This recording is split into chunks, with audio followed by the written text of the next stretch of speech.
Let us pray in the name of the Father, and of the Son, and of the Holy Spirit. Amen. O Jesus, through the Immaculate Heart of Mary, I offer you my prayers, works, joys, and sufferings on this day for all the intentions of your Sacred Heart, in union with the holy sacrifice of the Mass throughout the world, in reparation for my sins, for the intentions of all my relatives and friends, and in particular for the intentions of the Holy Father. Amen.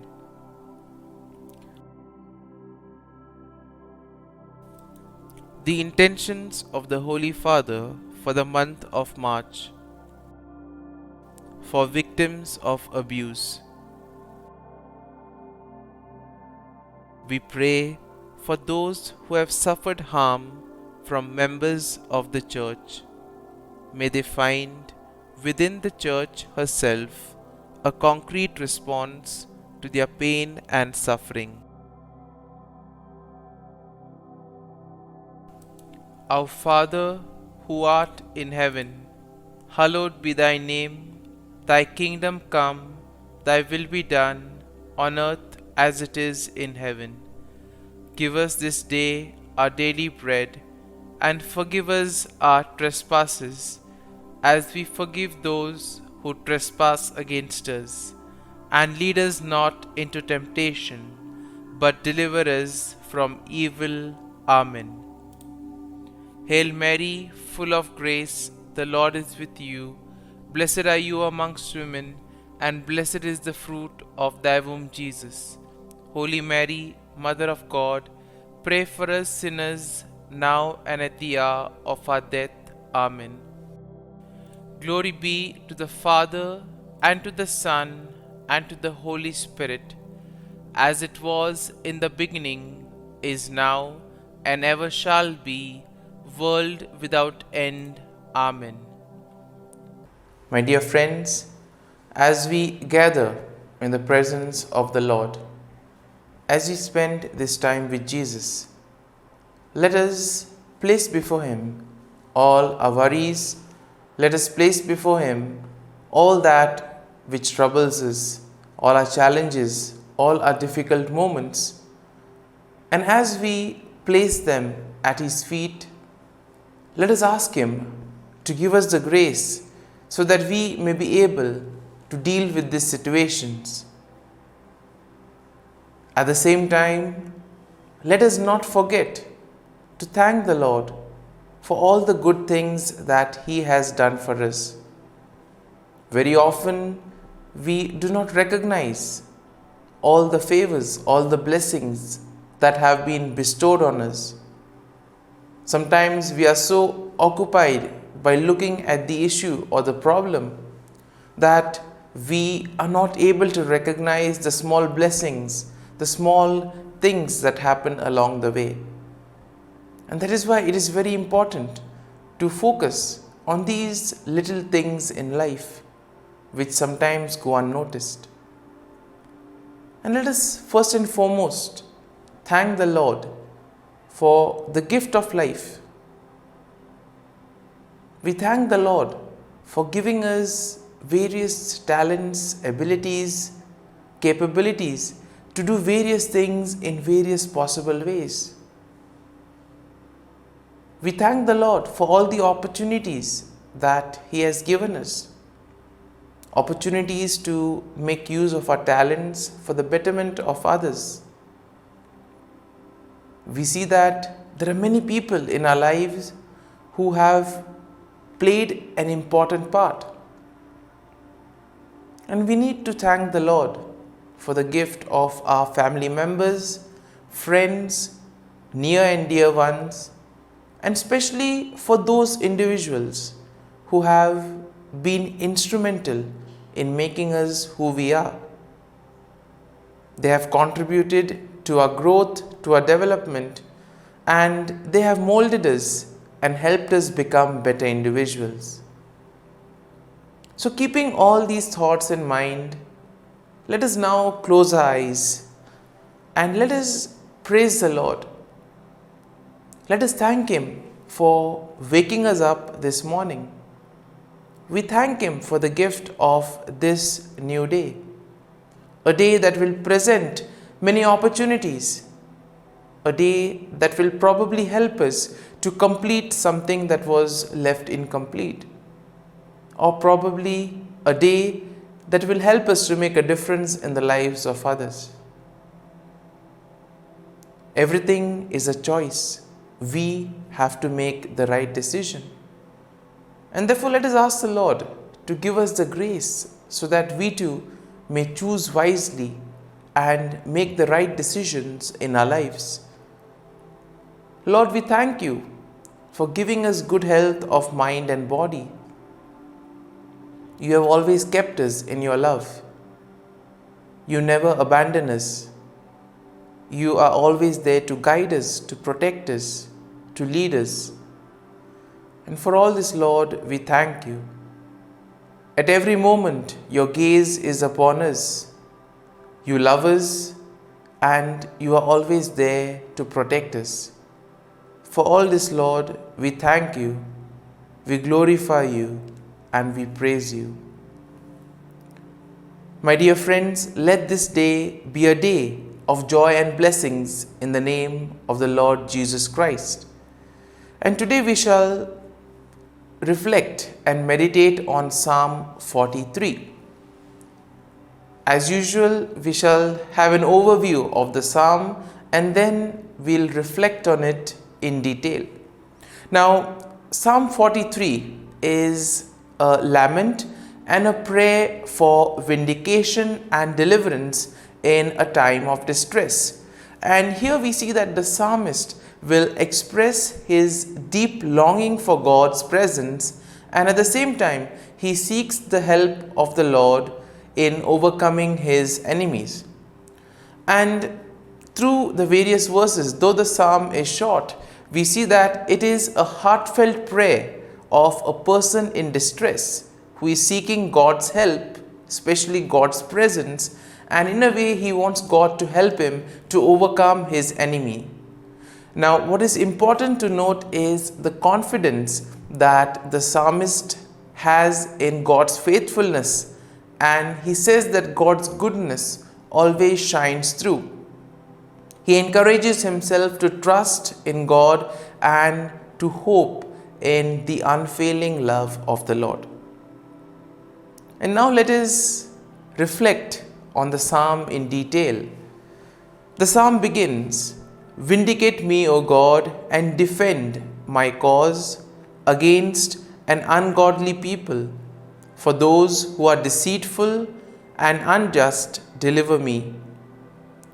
And here we see that the psalm begins with a plea for justice, asking God to vindicate him and plead his cause against his enemies. All of us have problems in life, all of us face various difficulties, and it is in these moments where we really feel lost. And therefore the psalm will encourage us to turn to the Lord, to ask the Lord for help. When we feel injustice, when we feel that things are not going right, all we need to do is turn back to the Lord, and He will be there to help us and guide us. And here we see that verse 1 will tell us that the psalmist is confident that God will answer his prayer and rescue him from those who oppress him. Such confidence the psalmist has in the Lord. Moving on, we see that, "For you are the God in whom I take refuge.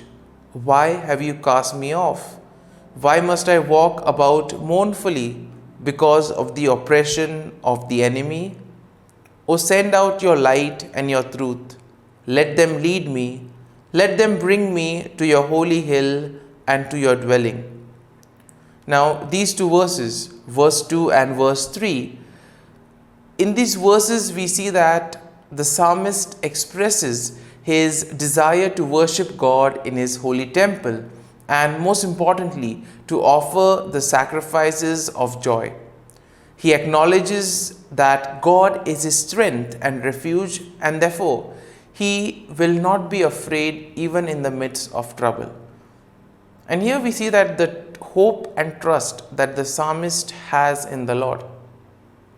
And all of us are called to have this same level of faith and trust in the Lord. However, in difficult moments, it may be a challenge for us to have this kind of faith and trust.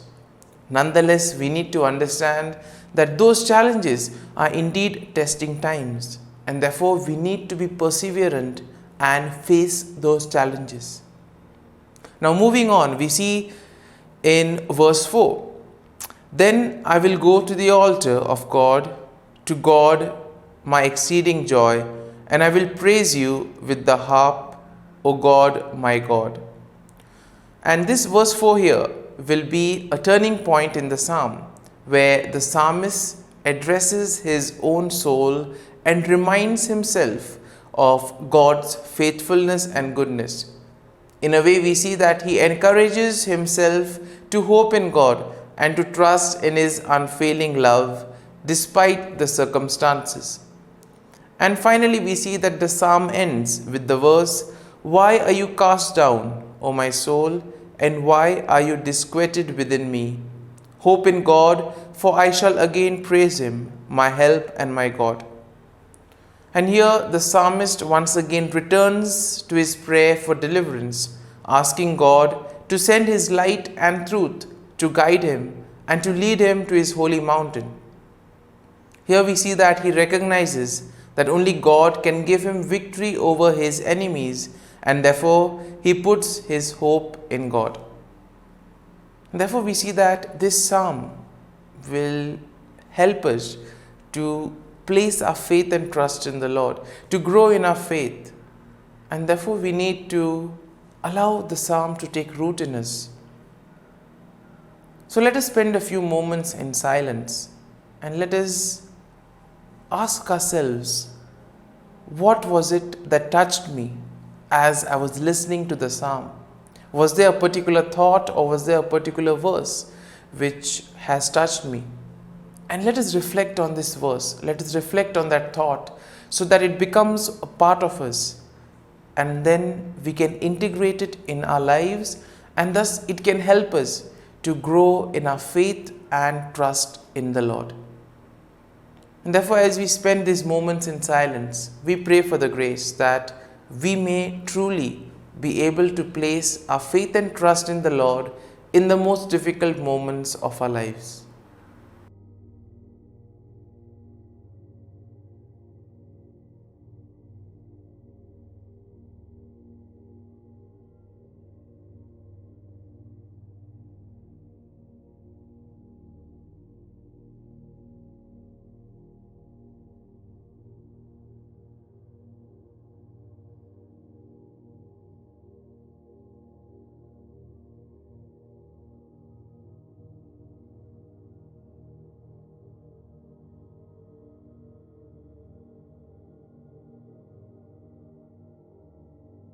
Prayer to Saint Michael the Archangel for protection. Saint Michael the Archangel, defend us in battle. Be our defense against the wickedness and snares of the devil. May God rebuke him, we humbly pray. And do thou, O Prince of the heavenly hosts, by the power of God, thrust into hell Satan and all the evil spirits who prowl about the world, seeking the ruin of souls. Amen. Act of Adoration.